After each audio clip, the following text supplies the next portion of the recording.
Welcome to పూరా local news.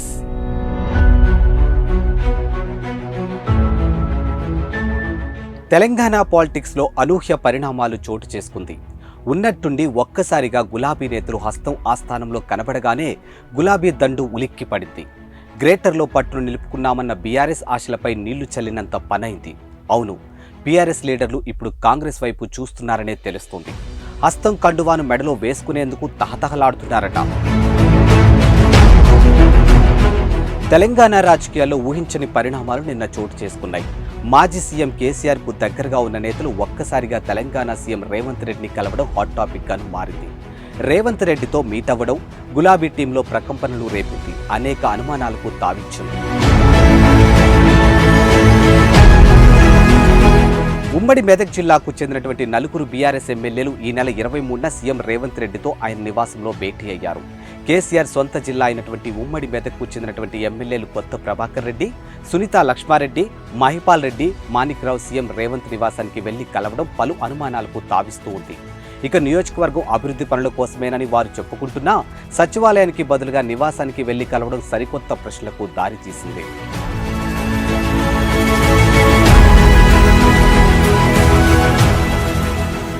రాష్ట్ర రాజకీయాల్లో చర్చాంశనీయంగానూ మారింది. ఇక కాంగ్రెస్ ప్రభుత్వం 6 నెలల్లో కూలిపోవడం ఖాయమని 2-3 ఏళ్ల తర్వాత మన ప్రభుత్వమే అంటూ బీఆర్ఎస్ వర్కింగ్ ప్రెసిడెంట్ కేటీఆర్ తరచూ కామెంట్స్ చేశారు.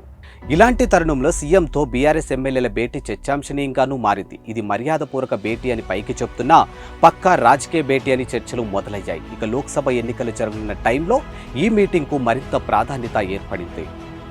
చాలా మంది చాలా రకాల ప్రయత్నాలు చేస్తున్నారు. చాలా రకాల దాడులు, మాటల దాడులు కూడా మనం చేస్తున్నారు, మీరు చూస్తూ ఉన్నారు. ఇవాళ సిరిసిల్లలో కూడా మరి రకరకాల ప్రయోగాలు చేసే ప్రయత్నం చేస్తున్నారు. కాంగ్రెస్ పార్టీ నుంచి ఎవరెవరినో తీసుకొచ్చి సిరిసిల్లలో కొత్తగా పారాషూట్లో తీసుకొచ్చి, హెలికాప్టర్లో తీసుకొచ్చి మన మీద దించుతారట. ఏం పర్వాలేదు, నేను అందుకే నాకు నిన్న మొన్న ఎవరో విలేకరు అడిగిన హైదరాబాద్లో, మరి ఎవరో వస్తున్నారంట సార్ బయట వాళ్ళు, కాంగ్రెస్ వాళ్ళు మీ మీద ఉత్తమ్ కుమార్ రెడ్డి గారినో లేకపోతే ఇంకెవరినో పెట్టే ఆలోచన చేస్తున్నారట, మీరేమంటారు అన్నాడు. అంటే నేను ఒక్కటే చెప్పిన, మా సిరిసిల్ల అన్నదమ్ములకు, మా అక్క చెల్లెలకు తెలుసు, ఏది మంచి ఏది చెడు వాళ్ళకి తెలుసు, వాళ్ళే కాపాడుకుంటున్నా, నాకేం భయం లేదని నేను చెప్పిన. నాకు ఆ విశ్వాసం మీ మీద ఉంది, నాకు ఆ విశ్వాసం సంపూర్ణంగా మీ మీద ఉంది. ఎందుకంటే మీకు తెలుసు, మీ కళ్ళ ముందే సిరిసిల్ల ఎట్లా మారిందో మీకే కనబడతా ఉంటున్నా. మరి ఆయన రాజుగారి పాలకత చేయకురి, నేను బయట తిరిగితే మీరు ఇక్కడ వేరే తిరిగి ఆగం చేసి ఎటు కాకుండా చేయకుర్రి. ఎందుకంటే ఆగన్న, రవీంద్రరావు గారు, ప్రవీణ్ అన్న, నర్సింగ్ అన్న, చక్రపాణి అన్న, శంకరయ్య గారు, నర్సయ్య గారు అందరు ఉన్నారు. కానీ అందరికంటే ముఖ్యంగా మీ మీదనే ఎక్కువ భారం ఉన్నది, మీ మీదనే నా ధైర్యం అంతా అని చెప్పి కూడా.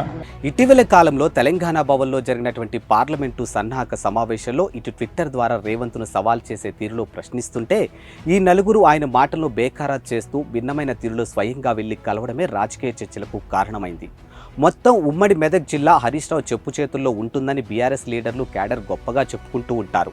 ఇప్పుడు ఆయనకు తెలియకుండానే ఈ నలుగురు సీఎం రేవంత్ను కలిశారా, ఆయనకు సమాచారం ఇచ్చిన తర్వాతే భేటీ అయ్యారా, ఆయనే వారిని ఆ రూట్లోకి డ్రైవ్ చేశారా అనేవి ఇప్పుడు ఇలాంటి ప్రశ్నలు వినిపిస్తూ ఉన్నాయి.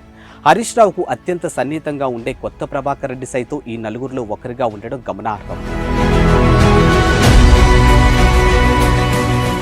ఓవైపు లోక్సభ ఎన్నికలకు బీఆర్ఎస్ సన్నద్ధమవుతూ మెదక్ సీటుపై గంపెడాశలు పెట్టుకుంది. ఈ టైంలో పార్లమెంటు పరిధిలోకి వచ్చే 3 అసెంబ్లీ సెగ్మెంట్లు నేతలు ఊహకందని తీరులో సీఎం రేవంత్ రెడ్డితో భేటీ అయ్యారు. ఇక ఈ నలుగురు మీటింగ్లో మెదక్ సీటుపై బీఆర్ఎస్ ఆశలు వదులుకున్నట్లేనా, ఇక కాంగ్రెస్ ఖాతాలోకి ఆ సీటు రావడం ఖాయమైందా అనే చర్చలు మొదలయ్యాయి.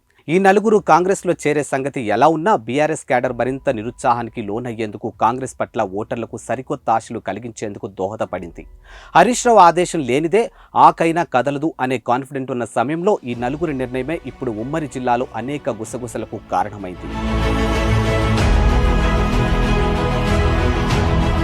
ఇక సీఎం రేవంత్ రెడ్డితో భేటీపై బీఆర్ఎస్ ఎమ్మెల్యేలు స్పందించారు. తాము అభివృద్ధి కోసమే సీఎంతో భేటీ అయ్యామని స్పష్టం చేశారు. జిల్లాలోని సమస్యలపై ముఖ్యమంత్రికి వినతి పత్రాలు అందజేశామని చెప్పారు. ప్రజా సమస్యలపై చర్చించడానికి వెళ్లామని సునీత లక్ష్మారెడ్డి అన్నారు. ఇక పార్టీ మారుతున్నారనే ప్రచారాన్ని పూర్తిగా ఖండిస్తున్నామని అన్నారు. తాము కేసీఆర్ వెంటే ఉంటామని అన్నారు. తమపై రాజకీయ దుష్ప్రచారం చేస్తున్నారని మండిపడ్డారు. సీఎం రేవంత్ రెడ్డిని మర్యాదపూర్వకంగానే కలిశామని పేర్కొన్నారు. ఇక మాపై అసత్య కథనాలు, ప్రచారాలు చేస్తున్నారని తెలియజేశారు. అభివృద్ధి అంశాల్లో సహకరించాలని సీఎంను కోరామని అన్నారు. ఇక తమ పరువు భంగం కలిగేలా మాట్లాడితే న్యాయపరంగా ముందుకెళ్తామని అన్నారు. వాళ్ళని ఒక రకంగా మమ్మల్ని ఒక రకంగా చూస్తూ వారికి ఎస్కాట్ పైలటింగ్ ఇస్తూ మాకు ఇవ్వకుండా ఇబ్బంది పెడతా ఉన్నారు. మరి ప్రోటోకాల్ ఇష్యూస్ వచ్చినప్పుడు మా ఫొటోస్ పెట్టట్లేదు, వాళ్ళ ఫొటోస్ పెడుతున్నారని చెప్పేసి కూడా మేము స్పష్టంగా చెప్పడం జరిగింది. వీటన్నిటిని కూడా మాట్లాడుతున్నటువంటి సందర్భంలో మరి అదేవిధంగా ముఖ్యమంత్రి గారు కూడా అందుబాటులో ఉన్నారన్న ఆలోచనతో వారి దృష్టి కూడా తీసుకోవాలని కర్టసీగా కలవడం జరిగింది. మేము పార్టీ నాయకత్వంలో పనిచేయడానికి సిద్ధంగా ఉండి కర్టసీగా కలిసినటువంటి దాన్ని ఈరోజు దుష్ప్రచారం చేయడం మంచి పద్ధతి కాదు అని చెప్పేసి నేను తెలియజేస్తాను. దీన్ని తీవ్రంగా ఖండిస్తా ఉన్నా. మేము వివరణ ఇవ్వడానికి రాలేదు. ఈరోజు ఏంటంటే ప్రజల్లో ఒక కన్ఫ్యూజన్ క్రియేట్ చేస్తూ ఉన్నారు ఈ కథనాల ద్వారా. అందుకనే మా నాయకులకు మా కార్యకర్తలకు మరి మేము చెప్తా ఉన్నాం, కన్ఫ్యూజ్ కాకండి, కావాలని దురుద్దేశంతో మన పైన లేనిపోని మాటలు చెప్పి నియోజకవర్గాల్లోని సమస్యలు ప్రభుత్వం దృష్టికి తీసుకెళ్లేందుకు సీఎంను కలిశామని అన్నారు. ఇక బీఆర్ఎస్ దుబ్బాక ఎమ్మెల్యే కొత్త ప్రభాకర్ రెడ్డి ముఖ్యమంత్రి కాంగ్రెస్కే కాదని అందరికీ వ్యక్తని అన్నారు. ఇక ప్రధానమంత్రిని కూడా గతంలో 3 సార్లు కలిశామని, అదేవిధంగా సీఎం రేవంత్ రెడ్డిని కలిశామని అన్నారు. ఇక కాంగ్రెస్లో చేరతానన్న ప్రచారాన్ని ఖండిస్తున్నానని అన్నారు.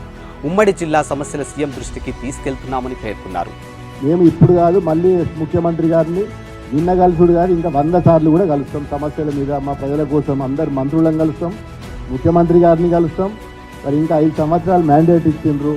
మరి ప్రతి నెలకు ఒకసారైనా కలుస్తాం, 2 నెలలకు ఒకసారైనా కలుస్తాం. ఏ అవసరం ఉన్నా కానీ ముఖ్యమంత్రులను, మంత్రులను, చీఫ్ సెక్రటరీలను అందరినీ కలుస్తాం. కేసీఆర్ ఇంకా పూర్తిగా కోలుకొని పార్టీ యాక్టివిటీస్లోకి రాకముందే ఈ పరిణామం చోటు చేసుకోవడం బీఆర్ఎస్ క్యాడర్ను మరింత డీమోడరల్ అయ్యేలా చేసింది. నిజానికి సొంత పార్టీ ఎమ్మెల్యేలతోనే సీఎం రేవంత్ ఇప్పటి వరకు అందరినీ కలవలేదు.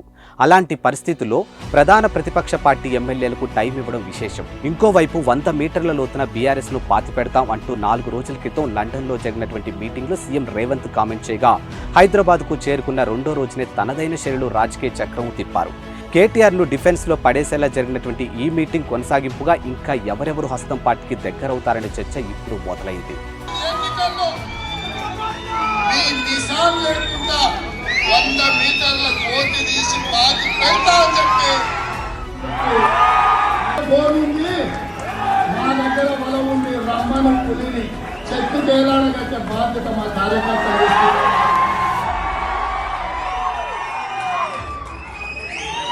ఒక్క ఏటికే మొక్కబొర్ల వంటలు అందరూ వచ్చి ఇవాళ మన గురించి మాట్లాడుతున్నారు.